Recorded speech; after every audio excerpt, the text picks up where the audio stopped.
नवनिर्माण की संकल्पना का यादगार शिवरात्रि। पर्व और पर्व की महिमा मंडन करने वाले शास्त्रज्ञ, विद्वान, विशेषज्ञ सभी अपने मानसिकता के आधार से उस पर्व की महत्ता को बयां करते हैं। उसी में एक पर्व जो अति विशेष और मानव कल्याण हेतु कार्य करता है वो शिवरात्रि है। उसकी व्याख्या सभी के मुखारविंद से अलग अलग देखने में आई।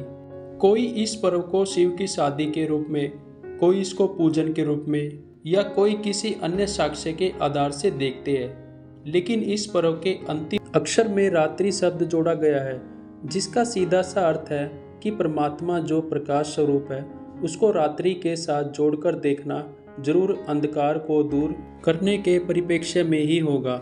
शिव का शाब्दिक अर्थ भी प्रकाश के साथ जोड़ा जाता है। बनारस में एक मंदिर प्रचलित है, काशी विश्वनाथ।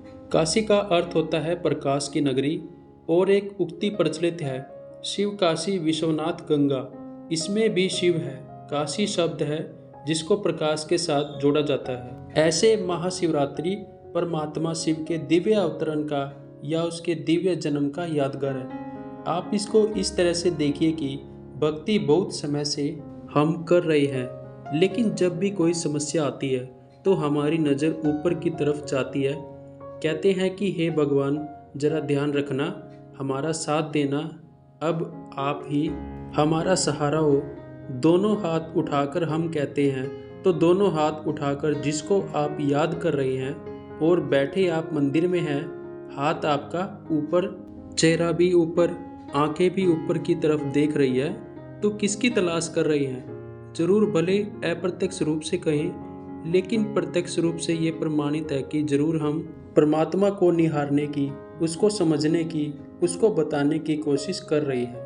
और ये पक्का है कि वो यहाँ तो नहीं है। कितनी उस निराकार परमात्मा की बात हम कर रहे हैं, क्योंकि सारे सहारे जब छूट जाते हैं तब परमात्मा की याद आती है और हम अपने आप को उससे जोड़ने की कोशिश करते हैं। बदलाव का मात्र एक माध्यम है और वो है परमात्मा। उसी परमात्मा को शिव निराकार कहते हैं। और जब इस दुनिया में पापाचार, भ्रष्टाचार अपनी सीमाएं पार कर लेता है, उस समय परमात्मा का दिव्य अवतरण इस सृष्टि पर होता है। ये वही समय है जिसमें हम सबको शक्ति के लिए, सहारे के लिए उस परमात्मा की आवश्यकता है, क्योंकि वो निराकार है। इसलिए वो अपना कार्य एक मानवीय तन के आधार से कर रहा है, जिसको वो खुद ही नाम देता है प्रजापिता ब्रह्मा। और प्रजापिता ब्रह्मा के मानवीय तन से प्रकट होकर वो विश्व नवनिर्माण की संकल्पना को साकार रूप देता है, और उसी साकार माध्यम प्रजापिता ब्रह्मा के द्वारा हम सभी आत्माओं को चुनता है और अपने ज्ञान, गुण और शक्तियों को जो उसके अंदर है वो धारण करने के लिए कहता है।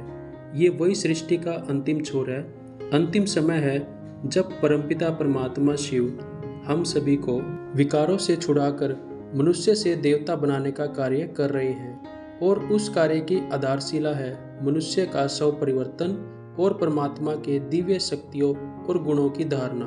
तो हे मानव, इस सृष्टि परिवर्तन की श्रृंखला में अपना बहुमूल्य योगदान देने के लिए खड़े हो जाएं, क्योंकि ये वक्त जा रहा है। ओम शांति।